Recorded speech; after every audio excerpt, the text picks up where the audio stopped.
Hello and welcome to this video, which is part of a series based on content from the new book Chess for Life by me, GM Matthew Sadler, and Women's International Master Natasha Reagan, written for Gambit Publications. One of the players we talk about a lot is in the book is the great English player Tony Miles, and one of the episodes I mentioned was an episode in the Elista Olympiad, and I just wanted to just give a little bit more detail here. Elista Olympiad, that was 1998, and the English team was playing, though not particularly well, as often happens. I was on board 3 and Tony was on board 4, and yeah, it's just a moment that will always remain with me. It just sort of shows just how different styles of play can achieve the same result. This was me on board 3.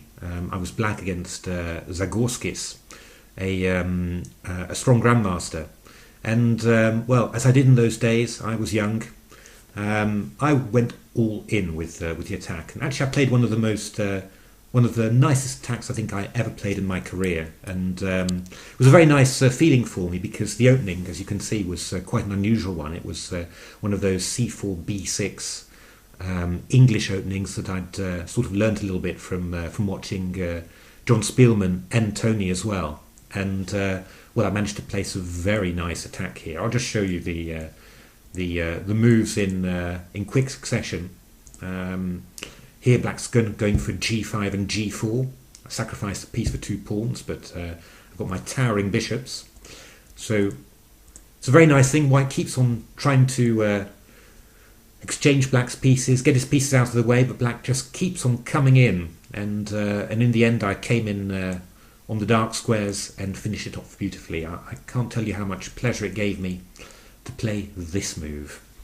If f takes e4, then I go bishop e3, queen f2, queen g3, and pick up the black queen, the white queen rather. White went rook c3, but this rook e4 maneuver just gave me the time to play this little move. And white resigned because king d2 is met by bishop takes f4. Well worth studying this game, I have to say. It was a really beautiful attack, and I saw an awful lot when I played it.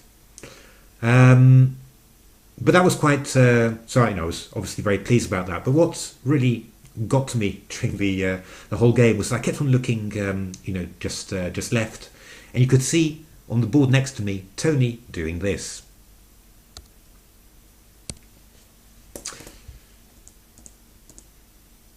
So just a nice quiet opening, and Tony makes it even quieter. He went e3, and his opponent took on c3, expecting something like b takes c3, and then he'd go g6, and we get some sort of normal Grunfeld. But Tony just, without batting an eyelid, just played d takes c3. And after queen takes d1, king takes d1, he decided to play this ending. And yeah, I was sort of, I was going all in on the board next to him, and here was Tony with white playing, this sort of stuff. But of course, what happened? Well, Tony was an excellent technician, and he'd obviously assessed that his opponent was maybe not so happy in this sort of dull play, where really only white is playing for any advantage. And well, as it turned out, before long, Tony had got a pretty fabulous ending. In this position, well, I mean, this bishop on e3 is attacking that pawn on a7. Pawn on a6 is beautifully placed. That knight on e7 hasn't got that much to do. And well, Tony didn't play it perfectly after this, but he still won a game in general pretty easily. I mean, there was never any doubt that he was going to win it, basically.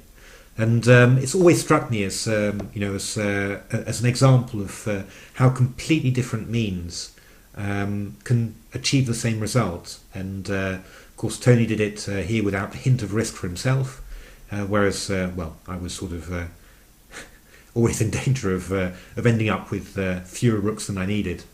But in the end of the day, it all came good for both of us, and well, the England team won, which is not something you see every day.